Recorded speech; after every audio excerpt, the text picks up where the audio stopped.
want to give a special thank you to our program sponsor, AT&T, and we'd like to start with our land acknowledgement. The University of Washington acknowledges the Coast Salish peoples of this land, the land which touches the shared waters of all tribes and bands within the Suquamish, Tulalip, and Muckleshoot nations. For today's check-in, we're going to give you all an opportunity to hear about a wonderful opportunity on campus and connect with each other. First, we will start with Courtney Acitelli of University of Washington Impact. After her presentation, we'll open up for some Q&A. Feel free to use the chat to ask any questions while we're going. We'll make sure to ask them at the end. Following our Q&A and Courtney's presentation, we will send you all into breakout rooms or potentially just stick around in here so that you all have an opportunity to connect with each other. We do have some prompts to help that conversation move along, but we hope it's free flowing and you all have an opportunity to connect with each other. It is now my pleasure to welcome Courtney Acitelli. Courtney leads the management of operations and strategic direction of University of Washington Impact programs. Courtney has been a lifelong advocate and spent a decade working in alumni relations. She earned her master's degree from the University of Washington's Evans School of Public Policy and Governance.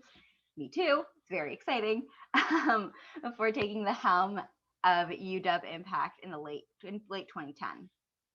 Courtney expertly weaves stories with facts to advocate for the University of Washington.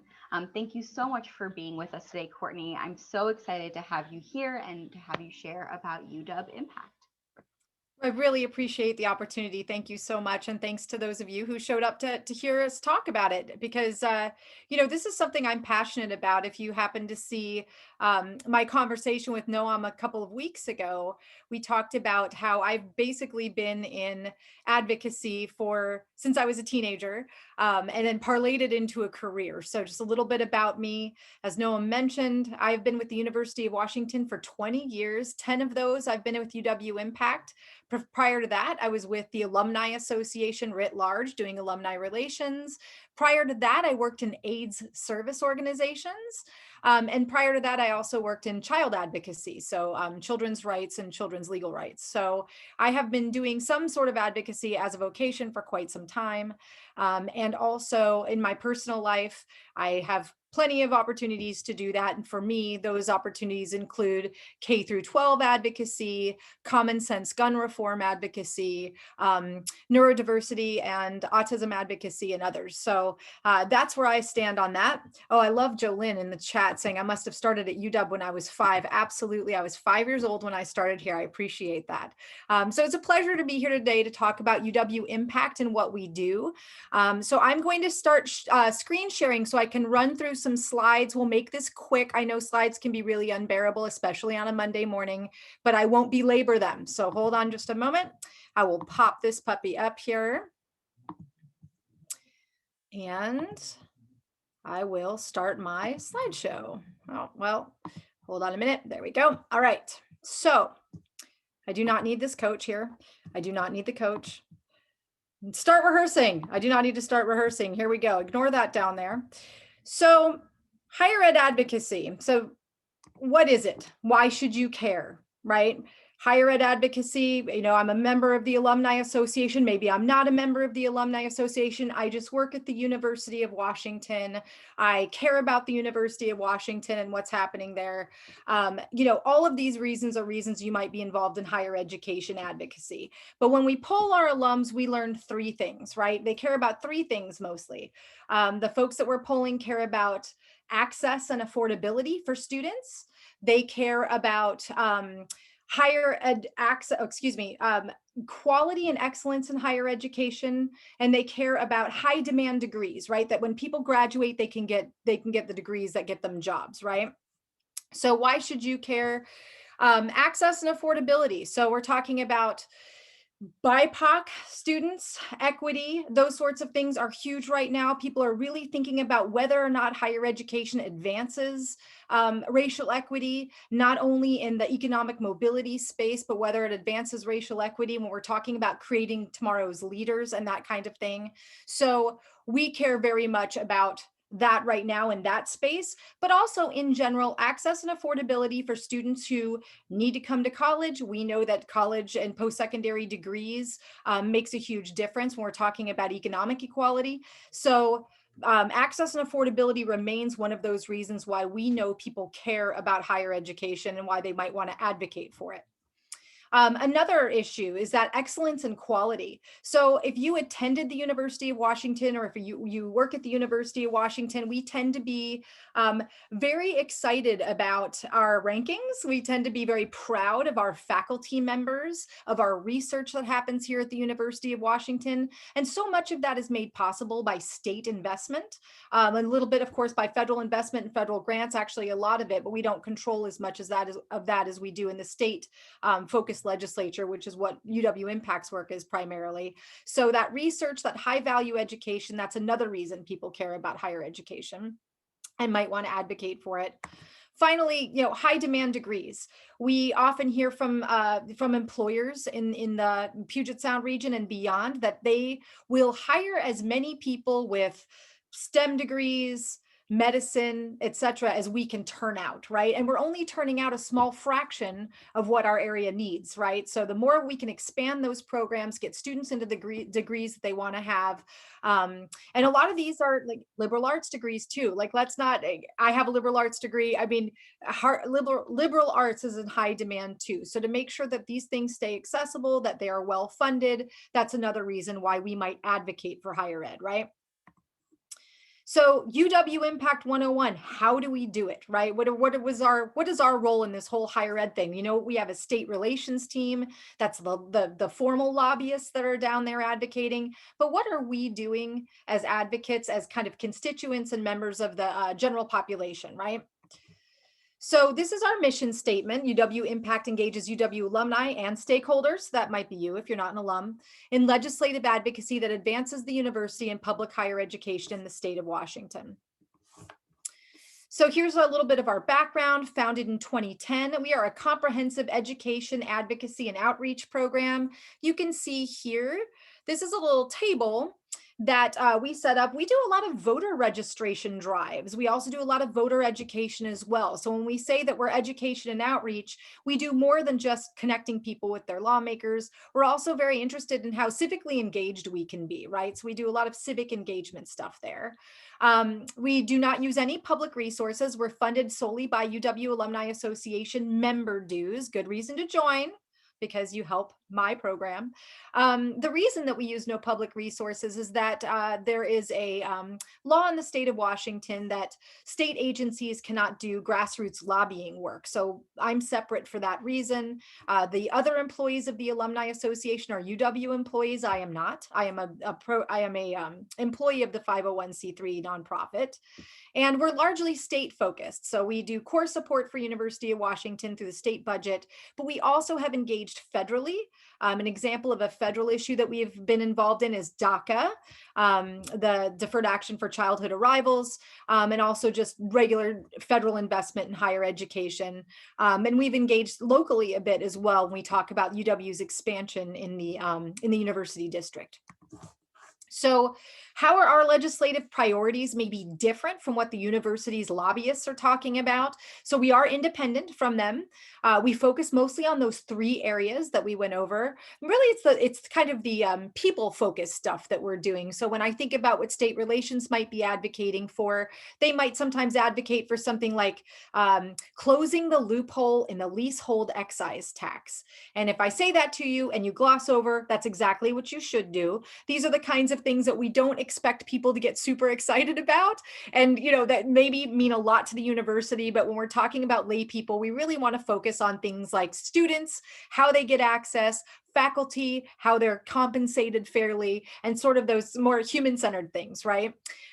We know that our alums and our stakeholders care about these things because we do statewide alumni polling. These are not, your casual, informal polls that we're doing through social media. These are actually statistically significant polls that we hire a polling company to do. We can oversample in certain areas to make sure we're getting into the nitty-gritty on those. So we know that our stakeholders care about these issues.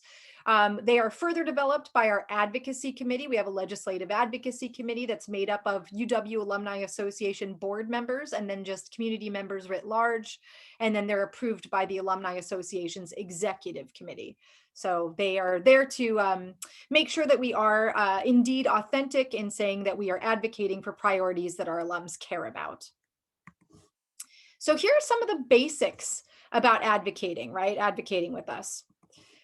So when we think about social advocacy and advocating in any capacity, you think about, do you know these things, right? Do you know your legislative district? If you don't, I've given you a helpful link there. Do you know the parties of your legislators? Are they D's or R's? And do you know which committees your lawmakers serve on, right? There are many committees within the state legislature. There are social services committees, K through 12, higher education, workforce development, energy. I mean, there are lots of different committees that your lawmakers can serve on. So transportation, obviously. Do you know whether or not you're a constituent in a district that's being served by a lawmaker that's on one of these relevant committees? These are all sort of helpful things for you to reflect on when you start thinking about your approach to your lawmakers about a cause you care about. In this case, it might be UW and anything else that you care about, right? So there is a 2-year state budget that's developed in odd number years. So it's 2021 state budget. We have an operational budget and we have a capital budget, right? So the operational budget is the money that we have to hire people and to do all of our daily operations. Capital budget is buildings, right? And when we're talking about expansion of degrees, we really need a space to do it, right? So you can't grow your computer science program when you have, tiny facilities. So that's something that we're involved in too. And we are in a 105-day budget session that started on January 11th in 2021. So this will run through the end of April. So your ability to contact your legislators in session is finite, right? You have a few months to do that every year. Our sessions either run on a 90-day session starting in January or a 105-day session running in January. So it's every other year. But other than that, you should always feel free to contact your lawmakers out of session. They will have more time for you and meet them when they're back in your neighborhoods. They usually go to Olympia for that entire session and live there unless they live close to Olympia. This year, everybody's virtual, so you might even be able to hang out with your lawmaker outside at a park or something like that. Okay, so I think, there we go, what we do. Okay, so we plan those in-person meetings for you, right? So if you're involved with UW Impact and you want to meet with the lawmaker, we schedule that. We set you up with your speaking points. We talk you through what the lawmaker might say. If the lawmaker is opposed, we might say, well, you could tell her this and this might resonate. So we make sure you're very prepared. Sometimes it's phone calls, right? Make sure something's coming up by 5 o'clock today. They're not going to have time to check email. They're not going to have time. This bill is on the table. Call, right? We do emails. We, of course, do those mass emails where these. You get a link, you click on it. It takes 30 seconds. You fill out your name and you send a mass email. We also do personalized emails, right? We talk to you about how to write something that tells your own personal story. Noam was nice to talk about how we do both data and anecdotes, right? You never know what's going to hit a lawmaker. So we always say either tell your personal story or tell your personal story and embellish it or enhance it with some data that to be true about this personal story. Or there are some lawmakers who are like, I don't really have time, just tell me the basics. How many people in my constituency is this going to affect? And you can say, well, in your constituency, you have more than 2,000 UW students who would be affected by this, right? We prepare you for all of those things. Some folks like to say mass emails don't work. They don't read them. That is true and false. They may not open every mass email. They might see the same subject line in each of their, in their inbox. They think, I'm not opening all of these. May be true. However, if you're a legislative assistant and you see that your constituents have sent you 60 emails on one topic, you're going to take notice, right? So that's how mass emails really do work and really do help your cause. We also write some personal letters and postcards. This is really old fashioned, but you know that when you get a letter in the mail or a postcard now, you take notice. And sometimes we do that too. Usually to the budget writers, we'll write them physical letters and deliver them. They open them and then they have a physical copy of something that we're asking for. And then we do plenty on social media. Sometimes we might ask folks to tweet at their lawmakers. And then, a lot of our education and our voter registration moves through social media as well. So that's another way that we can do it. Tweeting at lawmakers can either get you where you want to get to, or it can irritate them, but it is something that sometimes works. So if you're interested and you want to join UW Impact, I have your join information here. This is what it looks like on mobile. I put this little mobile thing here in the right-hand corner. You can see menu. You can click on join UW Impact there, and that will bring you there. You can also text UW Impact to 52886. The important thing is to follow the prompts afterward. It'll ask you to sign up. You might wonder why we need more than your email address. We ask you for all of your address information so that we can know who your lawmakers are and make sure you're in the correct district while you're advocating. So that's what we do there. We hope you will consider joining UW Impact. We have many faculty and staff that are joined. And we also know that we can't advocate on our state time. So if you are a UW staff member, this is not something you're going to be doing while you're sitting at your desk. It's going to be something you do when you're at home, something better signed up with your personal email address than your UW email address, right? So think about that when you're signing up. You can use your email address for work. It's just iffier, right? We don't want, if you were ever audited in a way where people ask for public records requests, and you did it even on your own time, it's much cleaner to have it maybe in your Gmail or any other kind of email service you're using. So I ran that through quickly because I know we have plenty of time for conversation afterward. I'm going to go ahead and escape out of this now and stop my share. And I am more than happy to take questions on anything that I've just said about legislative advocacy, about UW Impact and what we do, about things that might be coming up on the horizon for UW Impact. There are some really interesting bills that are in session right now that we're following, and that people are interested in taking action on, and also some things too that we haven't dipped our toe in that we might be interested in hearing about. So I'd love to open it up for any questions. And Noam, you can go ahead with prompts if there aren't any. You can drop a question in the chat or you can come off mute. Hi, I just really, Courtney, want to thank you for doing this and sharing your time and this information. I think it's so interesting that this is the spot we are in. Somebody who is a lifelong Washington State resident. I tell this story all the time and it totally dates me, but when I was going to college, I had friends who would go up to Alaska and work all summer and come home with like $5,000, and that and their part-time job would pay for school. And that is not the case any longer. And so, it is, I think it's very timely to be talking about affordability and accessibility, because when we were more funded by the state, it feels like higher education was a lot more accessible. Yeah, I'm not sure that's a question, it's more an observation, but do you work with other do other four-year schools have an impact program or a program like that, and how do you work with them? I want to go back to your first point though, and I'm wondering if any of the folks that have joined the call are also in kind of our age bracket. I think you and I are the same age. Yeah. They estimate now, Jolynn, that it would take 70 hours of work a week to be able to afford a college education at, like the average price of a college education. Yeah. And so, it is just not realistic. And we hear this from folks who are maybe in our parents' generation, where they say things like, well, I worked my way through college. I don't understand why you need so much aid. I don't understand why financial aid is such a big deal. I was able to do it. I worked summers and I saved that money and I came down, and, we hear this and it has just changed significantly. Now we're lucky at UW that our tuition is generally a really great deal. I think we're always in the top 10 lists of, affordability, but even at a great deal, there are so many people who cannot afford it and will not be able to come to college unless they get the Washington College Grant, which is our state need grant, is funded through the legislature. And then even with that, where are your books? Where are your, there are still so many things that we need. So to your point, this is something that absolutely needs advocacy, that a lot of folks need some convincing about. Your other question about, do other four-year institutions have this program? Yes. Western has a program.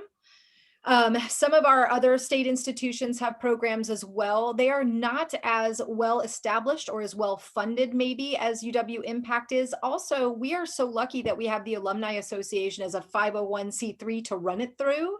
At other universities, they don't have a separate entity to run those operations through. So it's a little trickier for them to get involved. But what we've done is we've helped, UW Impact has helped train our colleagues on how do you talk to your board about advocacy and these kind of nested groups that can go and advocate that maybe aren't the masses and the grassroots, but what we call the grass tops. And we help them train their grass tops on, how to call their lawmakers. We actually have helped organize a day of action where we have all 6 public institutions in the state of Washington going to Olympia together, fully branded, going into their lawmakers' offices, all 6 institutions, Cougs and Huskies together, saying, hey, don't cut higher education. This is a rising tide floats all ships issue, right? When we look across the country, the Big Ten conference, which is, an athletic conference generally, but is a conference, the Big Ten, the SEC, a lot of these universities in the East have UW Impact like alumni focused advocacy groups. And I am a part of a professional group of folks that do this. So I would say there were probably about 70 or so of us in the country. Yeah. So it's a niche job for sure, but it's growing because state legislatures are cutting their higher ed funding. Everyone needs it. And when you see the effectiveness of alums in this space, people start wanting it, right? So it has a lot of attention. That's a great question. Yeah. So, of course, you are all welcome to ask Courtney questions. You can throw questions into chat. I will ask you, how has higher education advocacy changed since you've been in the role you're in? That's a good question too. So I think, well, I will tell you that I've been in this role for 10 years. And in the beginning, it was less sophisticated, right? It would be just those mass emails and, let's see, but, of course, everyone does mass emails now. How many times are you solicited by maybe a political party or something else to write an email and everything is panic level? Right? There is a lot more noise in the channel now than there used to be 10 years ago. And to be frank, that noise is valid. There are people dying, right? And there's injustice. There's insurrection. I mean, there are things that divide our attentions away from some of these issues in a very valid way. And it is hard to rise above the noise and say, this is why higher ed still matters, right?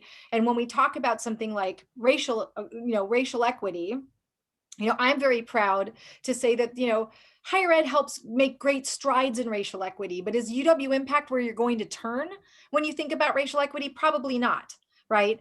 So, excuse me, it's up to us to figure out how to make a case for ourselves amid the noise. And I think that post-secondary education is, I feel passionately about it, but finding the folks that do and understand how it's really interconnected to everything. Imagine COVID without higher education, without the research that University of Washington provided to the federal government, without the care that UW Medicine pioneered.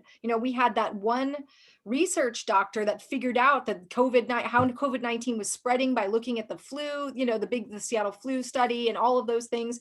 And, what would we have done without the University of Washington in this space? It really is helping address, the dual pandemics, as we say, of COVID and racial equity, right? So, but it's making that case through the noise. And I understand that, people's attentions are really divided by national crises that seem to be occurring left and right these days. So that's a challenge. Absolutely. I would also add the personal crises as just one of the podcasts I listened to. This is a true story about Jolynn. They were talking about how they've been home for a year, basically, like this husband and wife. And we've all been home for a year, and to a greater or lesser degree, right? There are tremendous challenges for all of us, whether you're single, whether you're in a couple, whether you have kids, whether you don't have kids. There's so much that I feel like right now, it can be hard to cut through that noise, right? Like, even like, it's almost like there's so much noise that there's no end. So rather than like looking for a spot to like go, I care about this issue here, and I still use Zoom like I'm talking to you personally. So right, like it's so hard to focus because it feels like everything is urgent. And so I think when everything is important, nothing feels important. And so how do you manage your work in that space?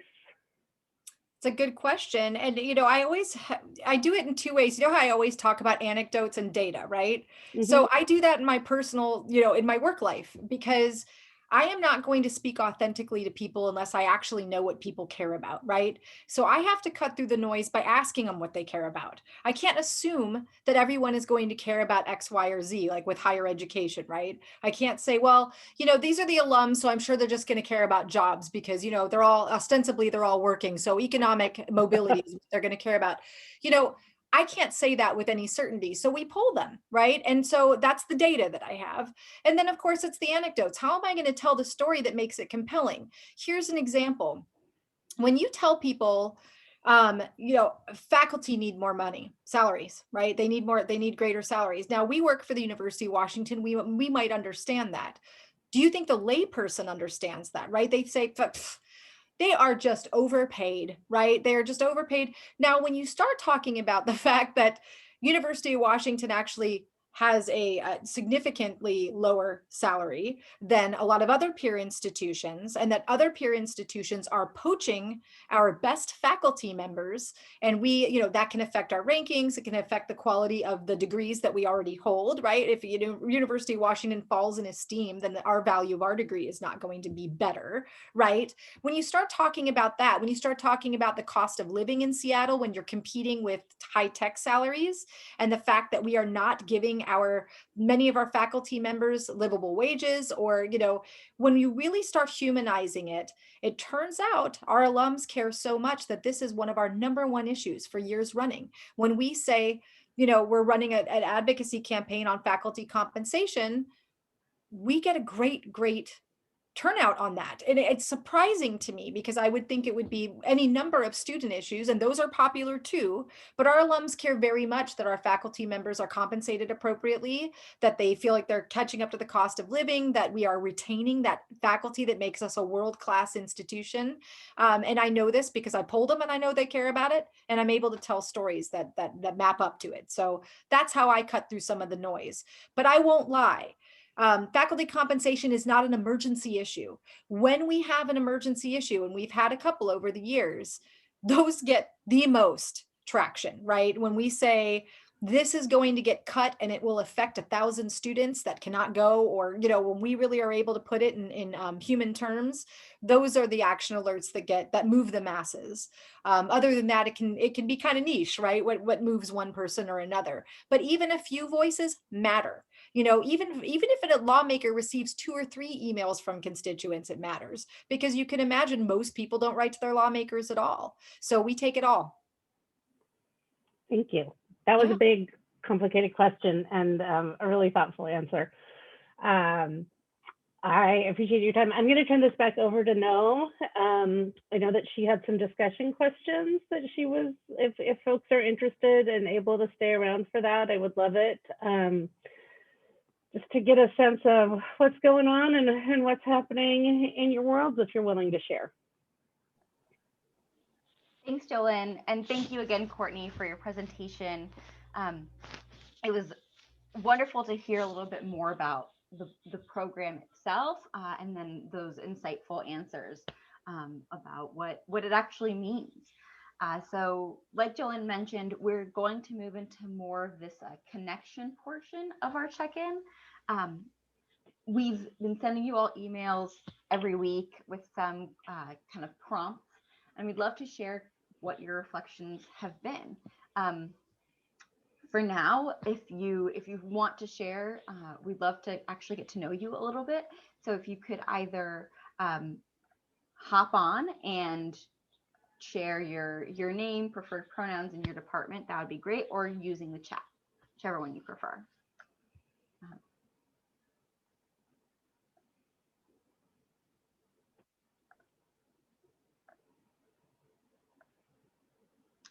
As hopefully you all are typing in, I'm also going to add some of our questions that we were hoping to ask.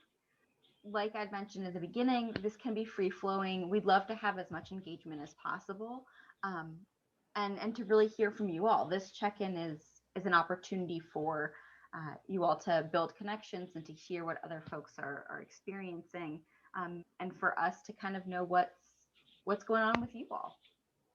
So thank you, Edith, for sharing. Welcome. Edith is also a CFD campaign coordinator.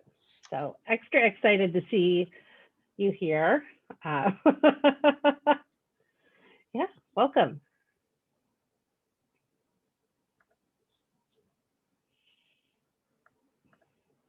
So I'm going to actually ask Courtney another question. And you can tell me that oh, welcome, Palume. Is that how you say your name? IMET. I love you guys. You're fabulous. You and I have talked a little bit offline about some of our frustrations with the school system.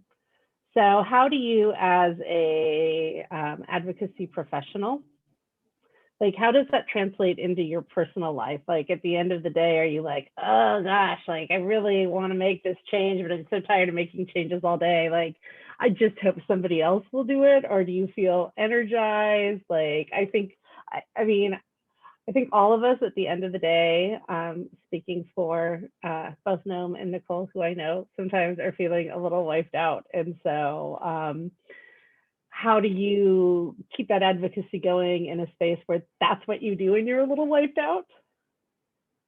It's a good question. So, you know, I try to go to, you know, a lot of folks like to go to PTA meetings. If you're talking about schools, they go to PTA meetings. No, they're the worst. I'm not doing that. So, you know, what I like to do is find opportunities to, first, I like to build trust, right? I like to be a volunteer in the school so that I know the teachers, they know that I work hard for them, they know that I'm on their team, those kinds of things. So I spend a lot of my time, my volunteer time, trying to volunteer for the school, even though I work. You know, I try to do like a half day on Fridays, or sometimes I will do evening or weekend work for them, making copies, these kinds of things, right? And that way they know that I'm one of them. And then when it comes time for me to advocate for something that I think should be a change in the school, they say, oh, it's Courtney, instead of, oh, it's some random angry person. Now, I know I know that's a privileged place to be. Not everyone has the time to volunteer for the organizations in which they want to make a difference. So that's not always the case. There are other things that I feel passionately about in which I am not volunteering.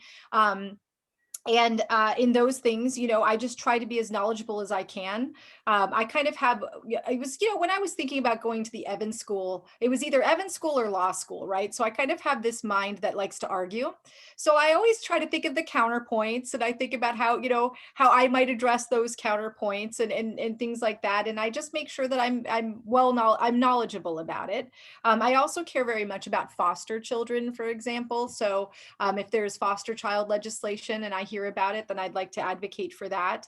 And I like to know where my lawmakers stand on those kinds of things. So, I try to make myself as aware as possible of their interests and what committees they're on too.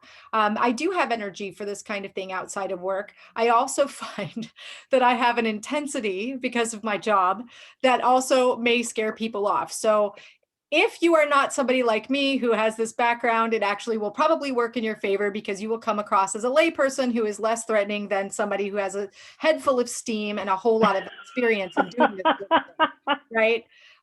So sometimes my intensity can be to my detriment.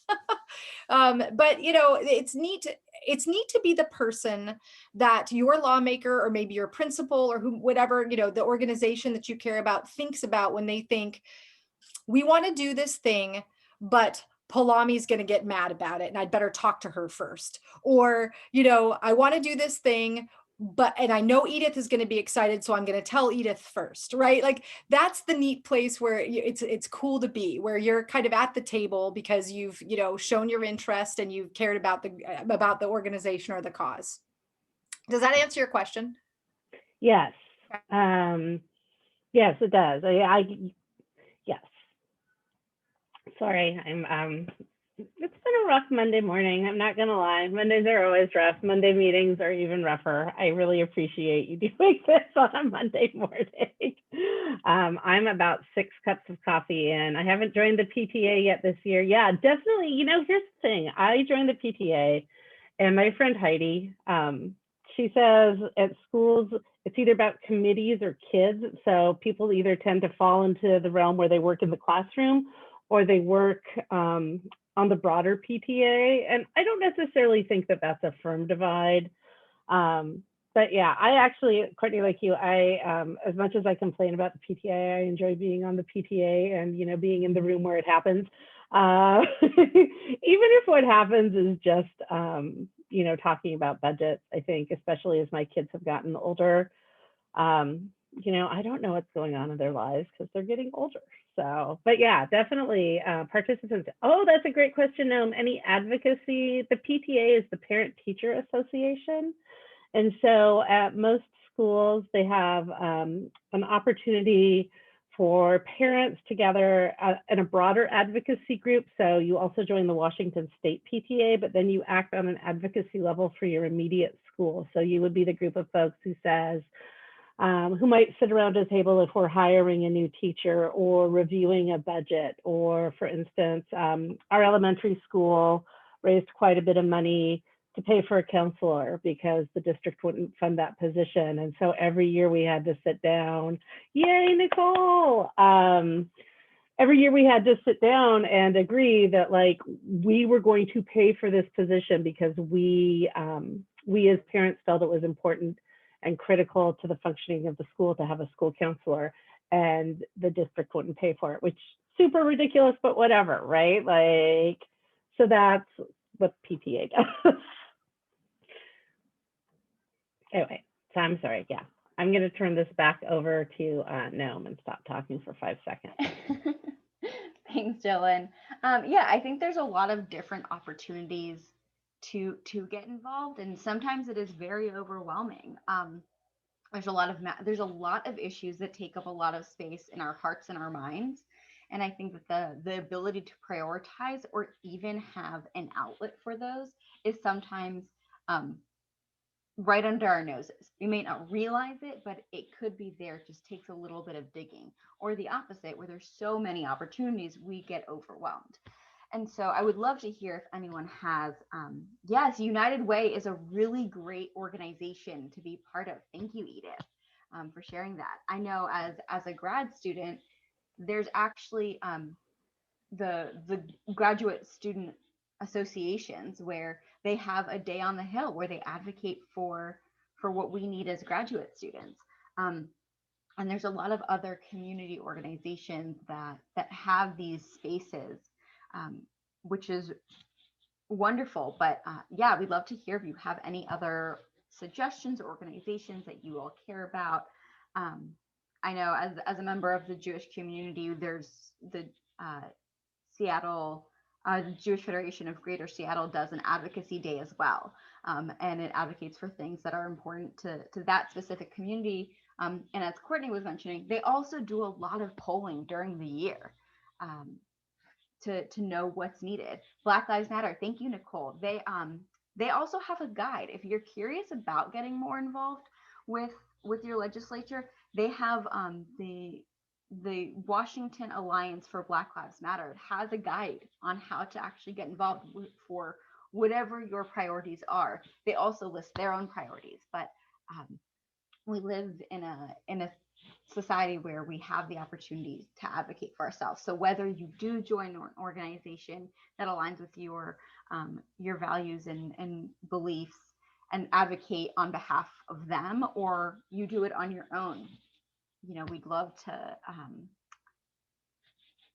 hear more about it. Actually, Palima, I'm not sure what Code Pink is. Can you either type in and share a little bit more or pop on? Thank you. Yeah, it's about divesting from war. So it's a lot of like petition, like the recent one was like writing to Biden to stop the involvement in aggression in Syria. Yeah, and there's a Seattle chapter. Thanks for sharing. That I hadn't heard about that organization, but I think that it's good to highlight things so that we can all learn from each other.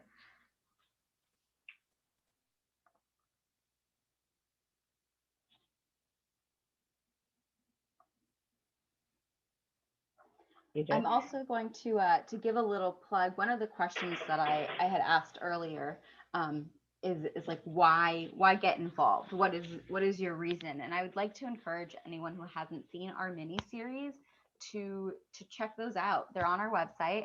We can link it into our into the chat. But each person who I speak with has a different journey and also a different reason for getting involved. And I think that's what's wonderful about this program is we're trying to highlight as many ways to get involved and as many cares that you have. I'm going to turn it back to Jolynn, who had asked Edith a question. Yeah, so Edith, I saw your question in chat. How do you deal with judgment? And I'm not entirely sure how, like, what do you mean when you say how do you deal with judgment? Like from other people or? Yes, like when you are trying like to sharing your excitement about joining to a cause or a association like this one that I do. It's my third year doing the tax season with United Way. And so, and I get comments like, why do you do it for free? Okay. Or, like you can make money with this kind of thing. So I feel sometimes overwhelmed because I don't think I have to explain myself, like my personal reasons why I do this for free, or I'm donating my time or my knowledge or whatever. And it sometimes makes me angry. Yeah, no, I think that that is a great question. You don't have to explain yourself if you don't want to. That is totally your choice. I am angry for you because I think volunteering is really one of the best things we can do. It gets us out of our comfort zone. It helps us connect with people we might not otherwise interact with. It gives us a broader worldview. I actually started working in nonprofits because I was a volunteer at the YMCA because I wanted a free membership, and like it literally has led to a career. So like I, in my heart of hearts, have a very strong affinity for volunteers and volunteering. And I think you can just say to people, you don't have to. It's like everybody wants. I think sometimes when people ask you that, they're uncomfortable. Right? Like they are looking at you. I see you snapping, Courtney. I love that. I think they're looking at you and they're seeing the work that you're doing. And it maybe makes them feel like, oh, like, should I be doing something? And rather than moving past that place of should I be doing something and finding something to do, they choose to look at you and say, well, why would you do that? And I'm trying to remember, I worked at United Way for a while. And if I'm remembering right, that the tax prep program puts like $2 million back into the local economy through refunds and other benefits and credits that go to the participants in that program. So, I mean, if people are being unpleasant about it, like, you can tell them that you are helping to build the local economy and providing a safety net for people in need. If they have a problem, then I mean, you can send them to me and I will say mean things to them. No, don't do that. But I think, you know, people have different ideas. And I used to think, I mean, when I was growing up, in my mind, volunteering was something rich people did. Like, we were totally lower middle class. It wasn't really something my family did. I didn't understand that anybody could volunteer until I was presented with an opportunity where anybody could volunteer. And so for some folks, it's about that education. Yeah, facts and figures into the story. I mean, it makes a huge difference. That tax prep program literally prevents people from being out on the street. And so that is not my skill set, that tax stuff, but bless you for doing that, because it is amazing. Oh, thank you. If I could add on to that too, Edith, one of the things that I found is a really powerful question when people question me on something that I think is kind of an obnoxious thing to question me on, is to say, why do you ask? Right? Like, so if somebody were to say to you, why do you do that tax prep stuff? That's, I don't understand why you're doing that. You could get paid. Interesting. Why do you ask why I do that? Right? And that puts it back on them. And they're not going to look great, right? Because they're going to have to come out with their judgment, like, well, I wouldn't do that for poor people, or whatever it might be, right? And then, it forces them to think through, why have I questioned somebody on this topic? And I'm going to have to articulate myself in a way that's not going to make me sound adversarial, right? And it's going to it takes the pressure off you. I like to answer questions with questions when I think that maybe it's unfair or the person hasn't completely thought through their reasoning. And if they come back at you both barrels and then they have their say, you can say, well, I think that's interesting. I don't share your perspective on that. And then just move on. I mean, there are some people that you're going to change their minds, and there are a vast many others that you are not. And it's not up to you to have to provide those explanations always, but to make them feel heard sometimes shuts them up too. So that's an old trick. Oh, thank you. Yeah, sounds very good. All right. Does anybody else have any? Oh, see, Brooke. I'm in a place of seeking the right volunteer. So, Brooke, that is actually a really powerful and amazing question. Finding the right thing can be hard, right? Like, there's so many causes and so many worthy activities and issues. And for me, kind of how I got started is I really thought about what are the things that, like, I really advocate for that matter to me. I, as a human being, am deeply and profoundly concerned by how we care for our most vulnerable members, the most vulnerable members in our community, whether it's children, whether it's old people. And so I am very passionate about the social services and wraparound services. And so that's a place where I've plugged in. I'm also a huge reader. I read a ton. And so for me, the library, both as a place to get books is important, but actually as a community connection point, because what libraries are have changed so dramatically in the last 20 years that they're not even the same place anymore. And so I'm a really passionate advocate for those things. And so I think what I have found for me is, as I was starting this journey, is looking at what sticks, right? Like, if I'm reading a story in the paper and I'm like, this is really critical to me, like this is staying with me beyond the reading, that says to me that there's something there. And you don't always, you don't have to choose one thing, right? Like, you can do different things. And you can kind of poke around until you have something that really engages you. I have a friend who's really passionate about the out of doors, and with her, I've done a lot of trail work, and I have a deep and abiding fondness for that work and the memories, and it's a lot of fun and I enjoy it, but it's not my passion. You know, but you can still do good work even if you haven't found that thing that like lights you up and sets you on fire. Thanks, Jillian.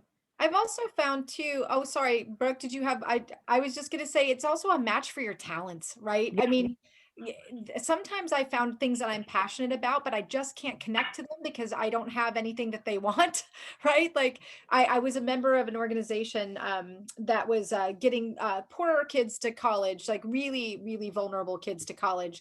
And they wanted me on their board, but all they wanted from me was my connections. They wanted connections to wealthy alums. And they thought because I worked at the Alumni Association that I could share data with them or share, my connections. And I was not comfortable in that place. I'm not a wealthy person. I did not hang out with these wealthy people, and they just wanted me to do that. And it was a bad fit, even though I cared so much about the cause. What they wanted me to do on that board wasn't anything I was prepared to do. So there's that point too, Brooke, that you might consider when you think about what you're good at and what, how you can map that up to an organization that needs you.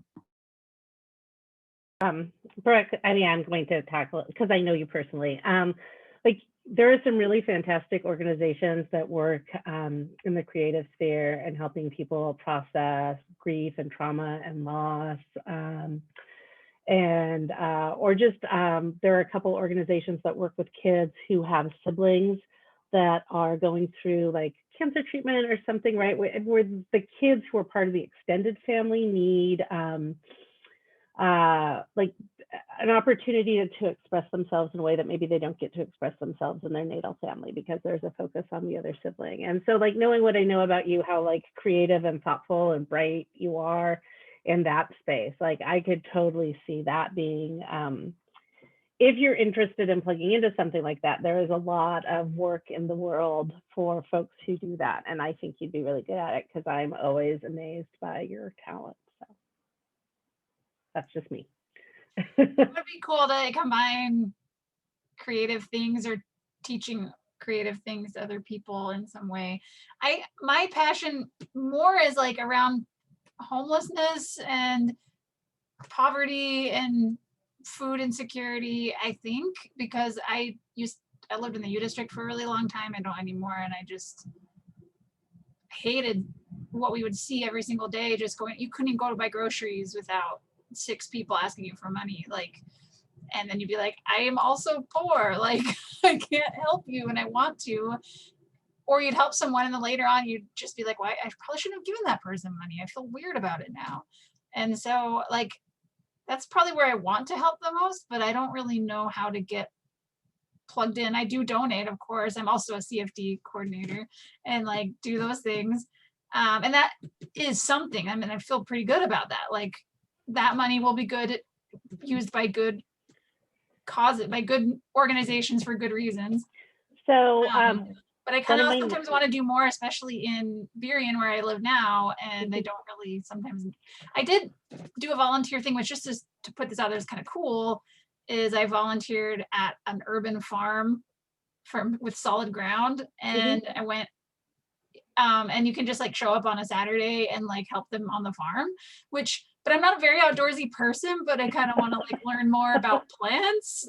Yeah. So it was like kind of cool, but then also I'm just not that outdoorsy. So if like the weather was hot or if it was raining or if there's like basically any reason not to go, I just like wouldn't go. So like I felt like I literally feel guilty that I didn't like follow through and go there more often, especially because in the last year it was actually a pretty decent like outdoor thing you could do and feel safe about.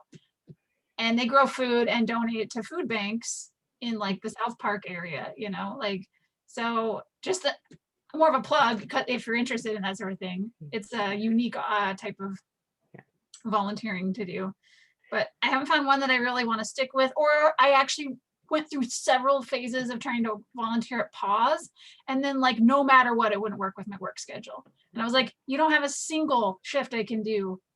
I can't do this one or that one. I asked about like 4 different things, and it turns out it's like it's only on Wednesdays at 2, and I'm like, I really wanted to do the pet photography. I need Yeah. people to take pictures of cute animals. And I was like, sign me up. So And I tried to do volunteer at the Wildlife Center, even though it's all the way in Linwood. So it's like, I've been struggling. Well, I'm happy to talk to you more offline about this, because I think I can offer you some concrete suggestions. I will say though, for all of you, if you're interested in the food insecurity, one of my neighbors, she and her family use the food bank, but she's also a very regular volunteer. And one of the things that she does within our My Ballard Facebook community and our Buy Nothing group is she collects grocery bags. And she can't donate food, but that for her is one of the ways that she can give back. And I've talked to her about it, and that is really, it's critical for the food bank, right? Because they need those bags, especially now, because they're packaging everything and sending it out. And so I think sometimes we need to think about reframing what our idea for impact looks like, because like, this is so stupid, right? Like when I go to the grocery store, of course they give me a bag for my groceries. I don't carry out 400 cans, but it never occurred to me that that was something that the food bank could use, right? Like, and so I think sometimes we need to broaden our idea about what's useful and what's meaningful. And I'm going to turn this over to Noam to wrap us up, because it is noon and I do not want to abuse anybody's time very much more than I already have. Thanks, Jolyn, and thank you all for participating and engaging in great conversation, and also building these connections. That's, you know, as we've mentioned before, and I'd like to mention again, there's we are limited in what we can do with our time, and when it comes to organizing, lobbying, and advocating, we do need to make sure we follow the rules with that. That being said, we can use each other as a support system, and that's the point of us having this program. So thank you all so much. Also, just a quick plug, we do send out emails weekly with resources. One of the resources we recently shared was with I'm blanking on her name, but it was a resource about intentional ways to engage on social media when you're as a form of advocacy. And it was Lindsay Hastings from Treehouse. Thank you. And the ways that it's lower barrier, but also if you want to engage more, how you can let yourself do that. So I think that I encourage everyone to read our emails and see if those are helpful, but also send us information that you want included. We'd love to be able to highlight that. So with that said, just want to wrap up. Thank you again, Courtney, for not only participating today and sharing about UW Impact, but also doing the mini series. Jolyn and Nicole, my incredible colleagues, just always love working with you all. We have two quick announcements. There is a live stream with Provost and Executive Vice President Mark Richards tomorrow at 3:30 for and